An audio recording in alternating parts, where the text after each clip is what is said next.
welcome to the official catch-up. Today I've got Shaun. How are you doing, mate? I'm good, thanks. Yourself? Aye, getting there, doing a lot of these. Today we've got Barr of Berwick Rangers. How you doing, Louis? Not too bad, aye. How are you guys doing? He's all right? Aye, doing these obviously to get through the days, and hopefully everyone's appreciating them.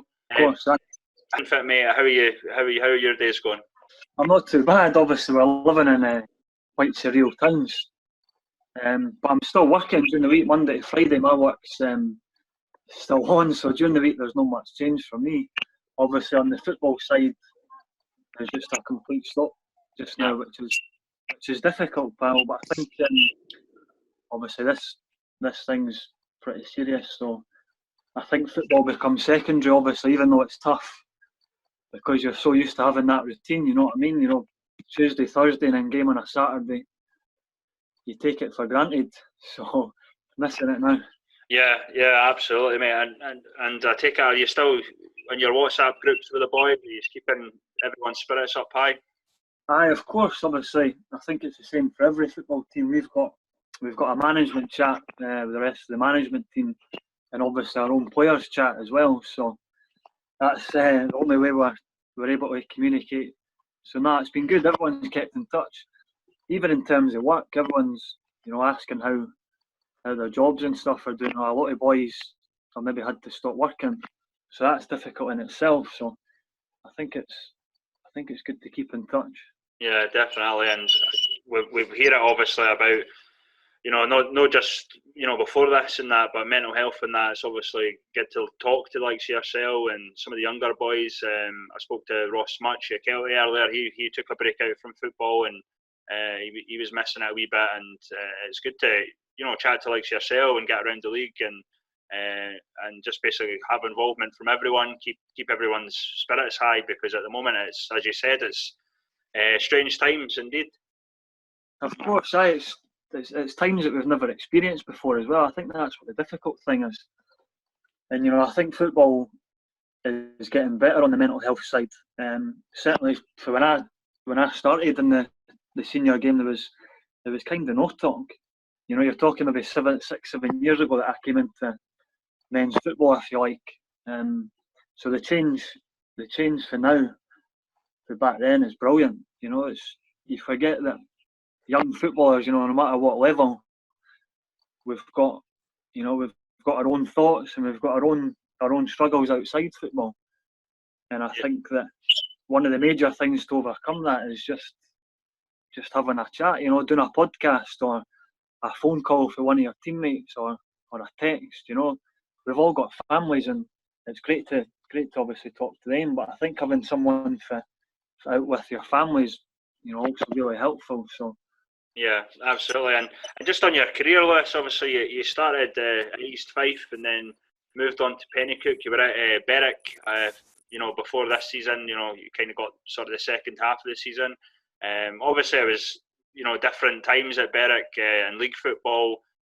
How's the mentality of the club changed since obviously coming down to the Lone League? It's obviously a massive change. Obviously when I went in, kind of halfway through the season, they were struggling at the bottom of the league, and I think even in terms of like upstairs in the football club, there was a lot of there's some directors left, and obviously some of the fans started to get away. So it's been difficult. It's always a massive change when you get relegated from any league. Yeah, I'm a Hibs fan myself, and I remember when Hibs went down to the Championship a few years ago. It's like your world ends. You know what I mean? It's like, where are we going to go for here? But I think what it done for Hibs was it gave us a chance to reset the football club and kind of take stock. Look at ways of how you're running the football club, on and off the pitch. So I think for Berwick, it's obviously a huge disappointment for everyone associated with the club, but I think it's a chance to reset. I think it's a chance to maybe have a different approach. And what I do know is there's a lot of passionate people at Berwick. Yeah. We spoke to we spoke to a director at Berwick a wee bit earlier, and similar things. I think the club It is tough, when as you said, obviously when you first get relegated, and there's a bit of an unknown, especially from if your team's been in league football for so long, and then it was the same at East Stirlingshire really, but I think the majority of fans, from what I've heard anyway, the feedback is that they're enjoying the Lowland League, they're enjoying seeing different clubs, and obviously Berwick are starting to do the right things off the pitch as well. The social media has been fantastic the last few months, and you guys have got a decent team there, like guys like Ewan Smith, guys like yourself, Cammy Lumsden, who I know fairly well, and I think it's not been the greatest of seasons, all respects, but I think there's something there to work with. Of course, it's a young squad, and add to that obviously boys like Ewan Smith. He's played at the higher level, bringing that experience, and it's been a disappointing season. But I've got to say, I seen it coming. I think it's so difficult to get relegated from the league and then just go and win the league that you go down to. Sorry, I think that it might take a couple of years even for now. I think we'd like to have a challenge, in the next season. But there's definitely a core group of boys there that can, that's there to be built on. But it's such a tough league. It was my first season in the Lowland League. I knew, obviously, I played against some of the teams, but it's really tough. Even if doesn't matter if you're playing bottom in the league, mid-table, it's just every week's really tough. Yeah. And you said it's a different experience. It was my first season. I don't think Ewan Smith, boys like that have played in the Lowland League before, so that's a challenge in itself. Going to different teams, different away grounds. So it's been tough, but there's definitely some positives to take, I think. Yeah, and I think you've been unlucky, Lewis, because we do our top 11, or the top 11 clubs in that, but Berwick have kind of been in and out, obviously between Gala and yourselves. I think there's only been one or two Berwick players. I think Kieran Bryan was one of them. But you've definitely been in a shout, mate. Obviously, I've been hearing great things about you. I've not seen Berwick loads, but yeah, from what I've seen yourself, you've been quite impressive. I think it just comes for being somewhere that you enjoy playing. Mm-hmm. My remit to go into a club is, you want to be the best you can be. You want to win leagues, and you want to be up there pushing, of course. But I just want to play games every week. I want to be in a team where I'm comfortable and, with a good group of boys. And I think you get to maybe a certain age as well where it's just about enjoying it. I've been through spells in football where I've maybe not been in teams, even in squads, and there's been periods where you kind of fall out of love, with football. So I think I put a great value in being somewhere that you just really enjoy. And since I've been at Berwick, obviously it's not been a successful time, but I don't regret it at all. I've played in some big games. I feel like I've played really well, and I think that's just a reflection of being happy. We've covered the Lowland League and the non-league football a little bit, so watching Berwick coming down last season didn't have the best start, but it seems like you are on a bit of a journey and you have been getting better and better. That's just feel looking in. Is that how it feels in the club at the moment for you guys?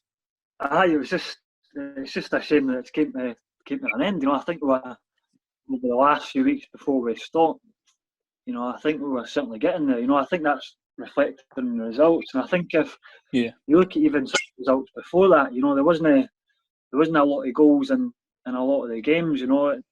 I felt like it was a lot of game management we were lacking, maybe a bit of experience. I think we went ahead quite a few times, 1-0 up, maybe 2-1 up. And I think it was just managing the games. But, we've got a young squad, and I think that comes to just playing games every week. I think you slowly get there.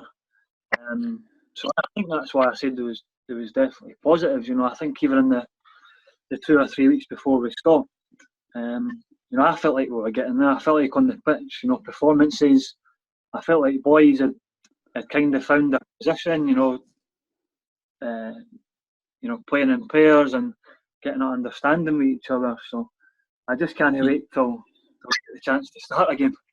Yeah, absolutely. But you could definitely see it, and obviously, like Chris said, we spoke to Dave, who's on the board of directors earlier, and it's well worth going back and having a listen to that as well if you're listening to this one. But he was talking about some of the things he's doing to move the club forward, and about his role in trying to support basically the coaches and the players, making sure you've got everything for moving forward.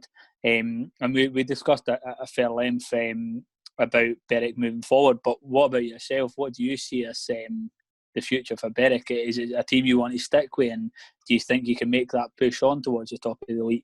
Yeah, I think obviously, the season it's just came to stop just now. Obviously, we didn't have much. I think we still had the League Cup to go, but in terms of the league, obviously, we couldn't go down, we couldn't go up. So I think we were even in the games that we were playing, we were kind of building as a team for next season. We're even having some chats where we're trying to get the performances. So when pre-season comes, you keep that core of boys, you can kind of kick on again. And I think there's becoming an understanding as well. On and off the pitch, there seems. I think even last season we had that. There's a lot of passionate people at Berwick, and I think as long as we keep improving on the pitch, the fans are there.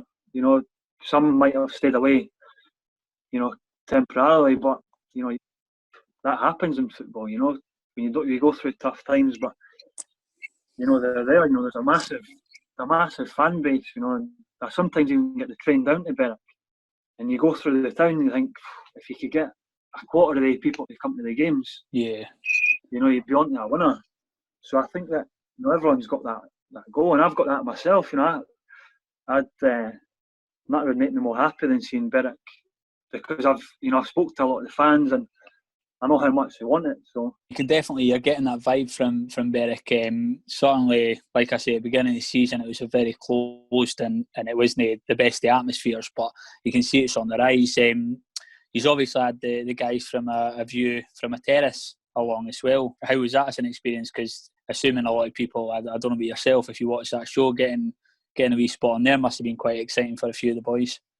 Of course, I think it was great for the club, but even as players, having people coming down with cameras, and obviously it brought a lot more fans back, and it kind of showed you where Berwick could be, the amount of fans that came. And I think you got to speak to a couple of the boys that came down, and they seemed to enjoy it as well. They seemed to have a good time, and you hear people talk about Berwick and his away day.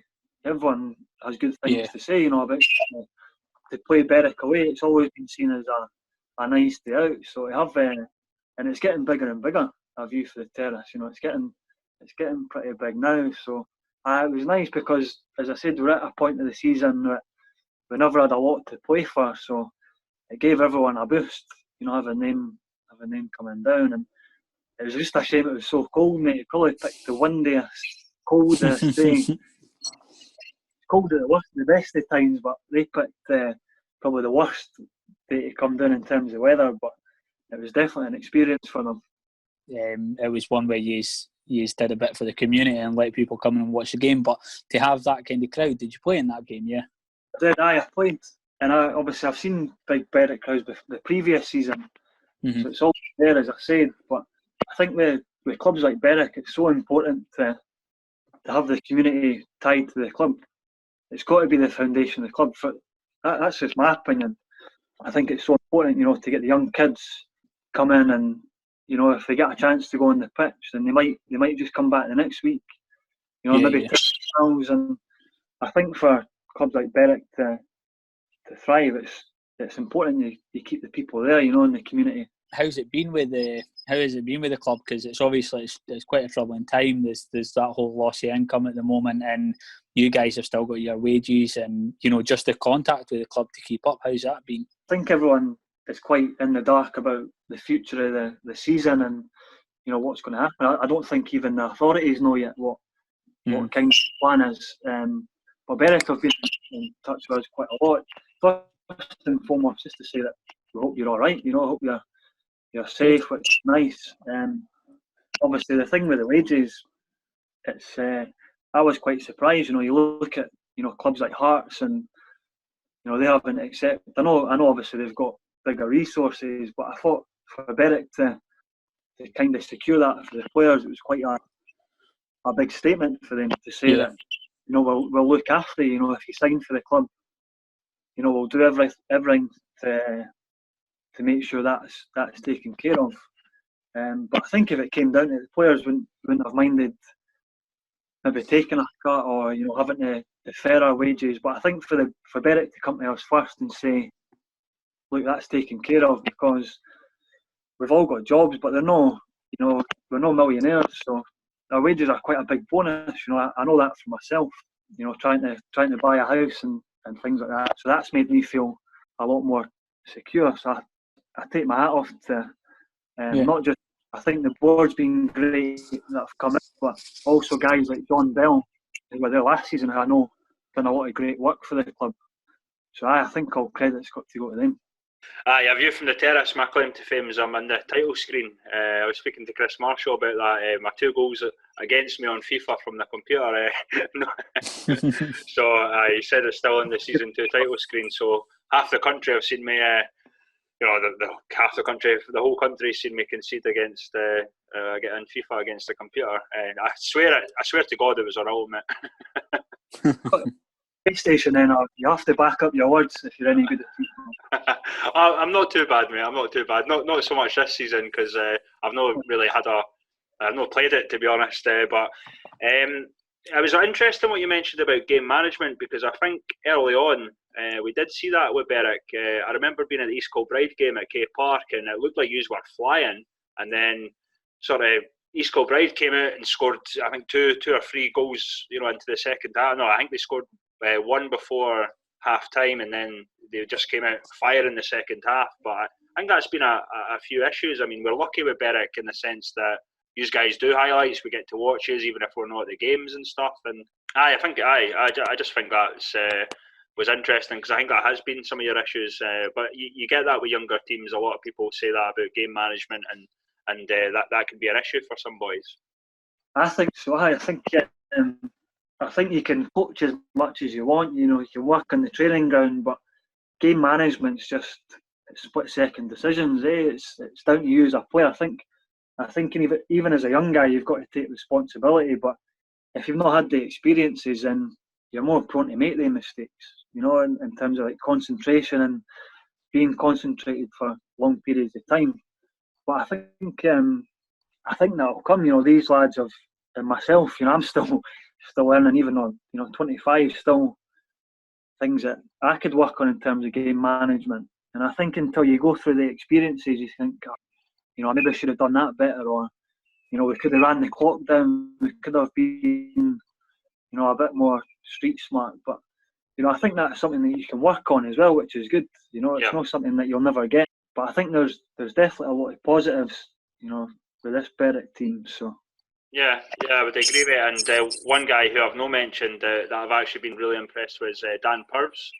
I know he's not had loads of game time. Like he sometimes comes on as a sort of impact sub and that, but for his sort of stature and that, he's definitely impressed me as one of the younger boys. He's actually before we stopped, he'd actually come into the team for I think a good 4 or 5 weeks. Starting every week.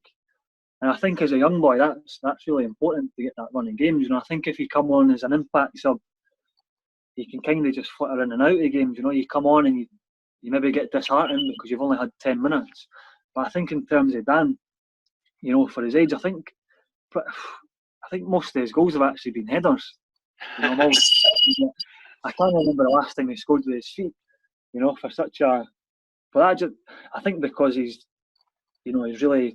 got that determination. I think the top players in world football have proved that you didn't have to be over 6 foot to be a good player. And Dan's enthusiastic. That can help. Yeah. He's been great for us, and he was just coming to the side before we stopped. So I think Berwick need to look at guys like that to build the next 5-6 years round. You kind of look to tie down. Yeah, absolutely, mate. And you mentioned it there, but determination, I think Heart's got a lot to do with it, and I saw that from Dan, from what I seen of him, mate. And a lot of the guys at Berwick, obviously, I've talked up the likes of yourself and Kieran Bryan before he left, Cammy Lumsden, and pretty much, a lot of the guys there at the team, and obviously he's lost, Ricky Miller to East Kilbride and Darryl Healy and stuff. But I think there is stuff there to work on. Obviously the gaffer will know that. No, I'm looking forward to seeing you next season. I never got to see you as much as I would have liked, but obviously I did mention you've got highlights and stuff. I know you said you're a Hibs fan, but obviously you probably want to see Hearts get relegated. But what do you think should happen next? Obviously, it'd be nice to laugh for a few weeks. I've got a lot of pals who are jambos, but at the same time, the games that Hibs fans look forward to are the Hearts games. Without an Edinburgh derby, what do Hibs really have? I think the derbies are, important to both teams. But for me, I'd like to see the season being completed. To just send Hearts down, they've still got a chance to stay up. I think they're only a few points, for being safe. So I'd like to see for all the leagues just to continue from where we left off. I think that, I suppose, the longer it goes on, that's more difficult. But I'm sure, you look at Celtic and Liverpool, they'll not just want to be handed the league now. I think that would be a damp squib. But it's nice to see Hearts near the bottom, of course. Hibs kind of picked up at the right time. But at the same time, I like the Edinburgh derbies too much. So, Brilliant, mate. Brilliant. Anything that we've missed? Any players that deserve to be mentioned that we've maybe not talked about? I think all the boys. I think as you said, Berwick have kind of maybe missed out a lot of the chat because our season's not been that successful. But I think there's a lot of good young players there. Who can maybe even go, higher than the Lowland League. I'd like to see boys like Dan Purves stay at Berwick. I'd also like to see him, move on. Boys like Gary Windrum as well. He's not played as much, but there's ability there. Hopefully Berwick can have a good end to the season if we can complete it, and we'll get maybe a bit more exposure. You can see these lads play. But I just hope Hibs beat Hearts in the semi as well. Looking forward to that.